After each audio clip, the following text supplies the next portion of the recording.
Hello, good afternoon to all of you.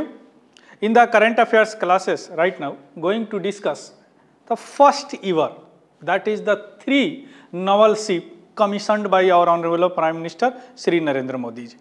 यानी पहली बार ऐसा इतिहास में हुआ है कि 3 युद्धपोत को प्राइम मिनिस्टर द्वारा एक बार में कमीशन्ड किया गया है।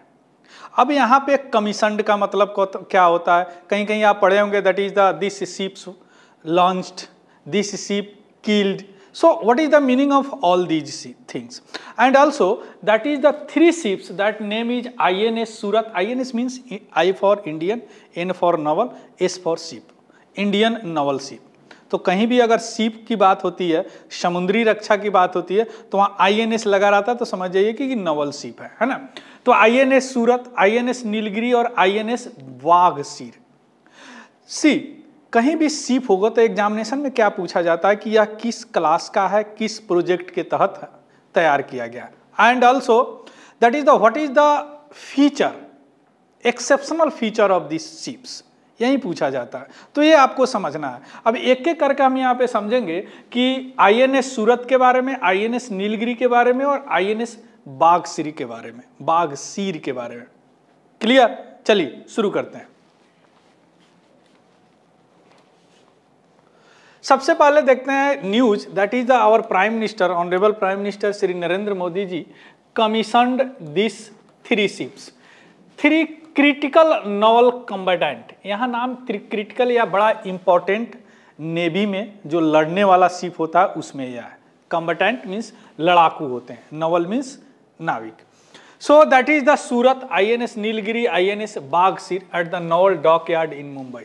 कहीं भी शिप रहे तो 3 चीज होते हैं, 4 चीज होते हैं। कील सेरेमनी, उसके बाद में launching, this ship was launched, and commissioning. यहां पे समझिए, यहीं पे थोड़ा सा गड़बड़ हो जाता है लोगों को समझने में। Commissioning and D commissioning, D commissioning. Clear?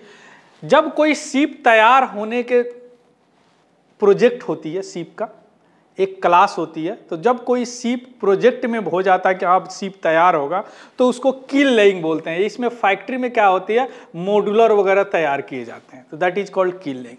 Second launching. अब लॉन्चिंग का मतलब ये नहीं होता कि शिप तैयार हो गया। Launching means that ship come out from factory and go to trial in the ocean. वह क्या जाते हैं, समुद्र में ट्रायल के लिए जाते हैं, that is called launching. Commissioning means होता है कि आफ्टर ट्रायल वह शिप अपना काम शुरू कर दिए, उनका जो भी काम असाइन है वह काम शुरू कर दिए। और डी कमीशनिंग मीन्स वह रिटायर हो गए अपने काम से, अब वो काम नहीं करेंगे, जो उनका लाइफ था वो खत्म हो गया, वो रिटायर हो गए। तो यही 4 चीज होते हैं और क्वेश्चंस इसी में से फ्रेम करते हैं कि लॉन्चिंग। अब कहीं पे लॉन्चिंग लिखा रहा है तो यह मत समझिएगा कि यह शिप काम करना शुरू कर दिया। Launching means that come out from the factory and go to the sea trial in the ocean in the sea. वह ट्रायल करते हैं, कुछ दिन ट्रायल होते हैं, 1 महीना, 2 महीने, 4 महीने, 6 महीने, देन कमीशन्ड मीन्स वो अपना काम शुरू करते हैं। क्लियर? चलिए अब हम आते हैं एक एक शिप की बात करते हैं, ध्यान से समझिएगा। First ship is what? First ship is INS सूरत। देखिए शिप का नाम जो होता है कई बार शहर के नाम पे भी होते हैं कि उस शहर का कुछ इंपॉर्टेंस हो गया तो उसके नाम पे रख दिया गया।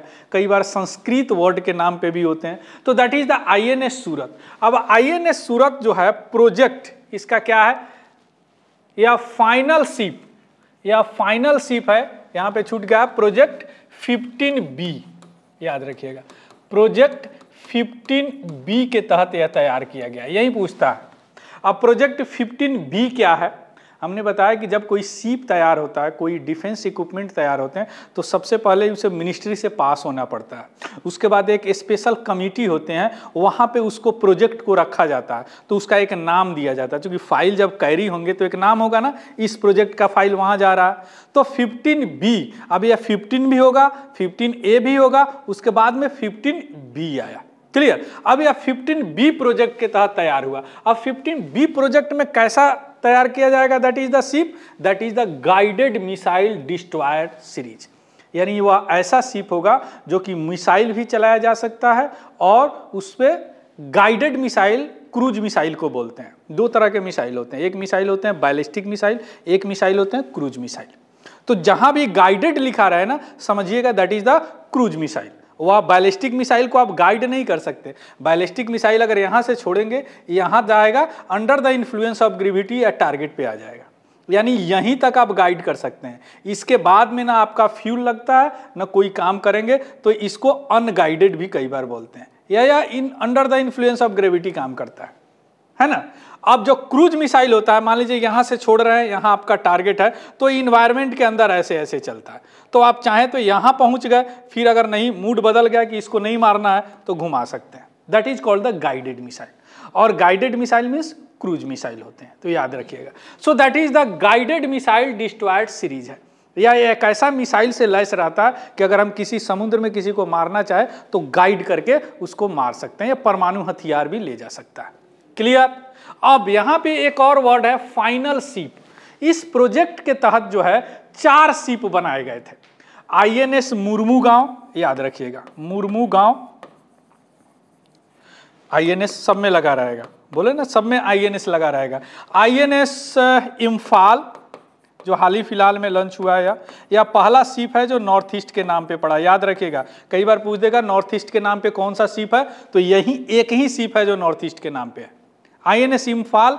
And also INS what is called as Surat, जो अभी है INS सूरत। तो यही 3 शिप इसमें बना है, तो ये 3 याद रखेगा प्रोजेक्ट बी के तहत। अब इस शिप को जो पहला शिप होता है ना, उसी के नाम पे कई बार उसको सीरी क्लास भी बोल देते हैं, जैसे इसको बोलेंगे मुर्मुगांव क्लास शिप। क्लियर, आ गया समझ में, है ना। यह देखिए विश्व का largest and most advance destroyer है, विध्वंसक युद्धपोत है। क्लियर। इसका फीचर की बात करें तो इसमें 75% इंडिजीनियस सिस्टम है, यानी जो शिप बना है उसमें 75% हम खुद अपना टेक्नोलॉजी लगाए हैं, 25% कहीं से हम लिए हैं। क्लियर। इसके बाद टेक्नोलॉजिकली एज की बात करें तो स्टेट ऑफ आर्ट वीपनरी, यानी अत्याधुनिक वीपनरी लगा हुआ है, सेंसर है, नेटवर्क सेंट्रिक वारफेयर कैपेबिलिटी है, जो क्या कंबाइट रेडीनेस को तैयार करता है, यानी तुरंत लड़ने के लिए एकदम तैयार हो जाता है ना। हाई स्टेक मैरीटाइम ऑपरेशन है। Clear. So this is the INS Surat. Next is what, next कौन शिप था, ये शिप है INS सूरत। देखिए ये INS सूरत शिप है, या इसी तरह का वर्ल्ड लार्जेस्ट शिप है। Next is INS Nilgiri. INS Nilgiri जो है यह प्रोजेक्ट 17A के तहत बना गया है।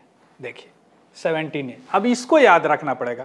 अब इस 71 का यह फर्स्ट शिप है, वह क्या था, लास्ट शिप था उस प्रोजेक्ट का, और यह क्या है, फर्स्ट शिप है। अब इसमें कितने शिप बनाए गए हैं, नीलगिरी में कितने शिप बनाए गए। अब यह फर्स्ट शिप है, मीन्स व्हाट, मीन्स यह शिप नीलगिरी सीरीज कहलाएगा। First ship, that ship is called the Nilgiri series. जो पहला शिप होता है उसी पे सीरीज चलते हैं, है ना। तो यह पहला शिप, अब इसमें कितने शिप है याद रखिएगा। पहला है मतलब नीलगिरी होगा ही, नीलगिरी। दूसरा है हिमगिरी, तीसरा है तारागिरी, चौथा है उदयगिरी,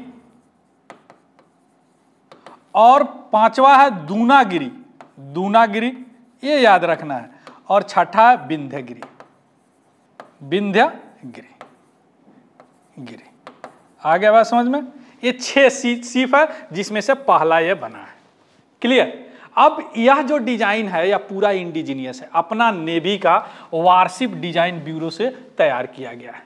और यह शिप, वह शिप क्या था, डिस्ट्रॉयर था, विध्वंसक था, लेकिन यह शिप क्या है, स्टील्थ फ्रिगेट सीरीज है। इसका मतलब क्या होता है, कहीं भी डिफेंस टेक्नोलॉजी में या टेक्नोलॉजी में कहीं भी स्टील्थ लिखा रहे तो उसका मतलब होता है कि that A type of the system that undetectable by the radar.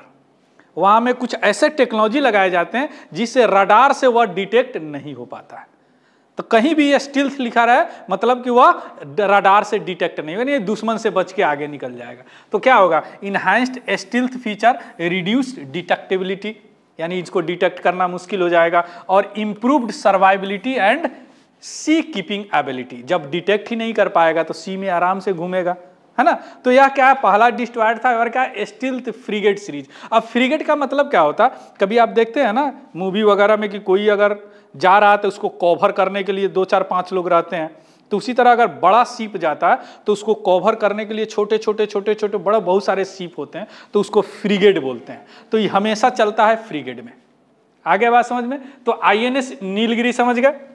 अब लास्ट शिप है उसको देख लीजिए, वह क्या है, यह है नीलगिरी, फर्स्ट शिप है इस सीरीज का। तीसरा है INS बाघसिर। अब INS बाघसिर क्या है, यह देखिए प्रोजेक्ट 75 का है, ये बहुत इंपॉर्टेंट है, यही आपको याद रखना पड़ेगा, प्रोजेक्ट 75। और प्रोजेक्ट 75 का यह क्या 6th यानी फाइनल सबमरीन है, फाइनल। अब फाइनल मीन्स इसमें 6 होंगे, 6 में से यह छठा है। तो बाकी 5 कौन है, यहां लिखा हुआ है INS कलावरी, INS कांधेरी, INS करंज, INS बेला, INS वागीर और INS बाघसिर। क्लियर। अब यह ना इंडिजीनियस है ना अपना नॉवल इसको डिजाइन किया है, यह फ्रांस के मदद से बन रहा है, उनके पार्टनरशिप से बनाया जा रहा है। क्लियर। अब यह क्या है, यह सबमरीन है। सबमरीन में क्या होता है, यह समुद्र के नीचे ही रहता है, उसी में नीचे चलेगा, उसी में सभी रहेगा, है ना। तो यह क्या है, एक तरह का सबमरीन है और इसका cutting edge under water warfare technology है, यानी ऐसा अत्याधुनिक टेक्नोलॉजी कि नीचे काफी दिन तक रह सके। Clear. So this is the INS बाघसिर। अब हम आते हैं, इसका थोड़ा सा इंपॉर्टेंस देख लेते हैं। ये सारे जो भी हम पढ़े हैं, ये रहा INS बाघसिर, यह अंदर ही रहता है, दैट इज कॉल्ड सबमरीन। पहला क्या था, डिस्ट्रॉयर, दूसरा क्या था फ्रिगेट, और तीसरा क्या है, सबमरीन। याद रहेगा।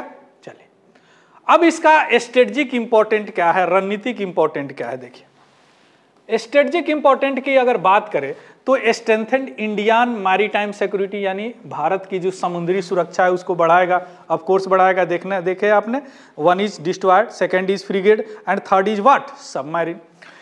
प्रोमोट इंडिजीनियस शिप बिल्डिंग, देखें एक तो पूरा इंडिजीनियस था, एक 75 था, एक पार्टनरशिप के साथ बना हुआ था। और एडवांस सेल्फ रिलायंस, अभी जो आत्मनिर्भर भारत की जो स्लोगन चल रही है उसमें क्या करेगा, या इनपुट देगा। Clear. So this is all about this defence technology current affairs, very important for your defence technology.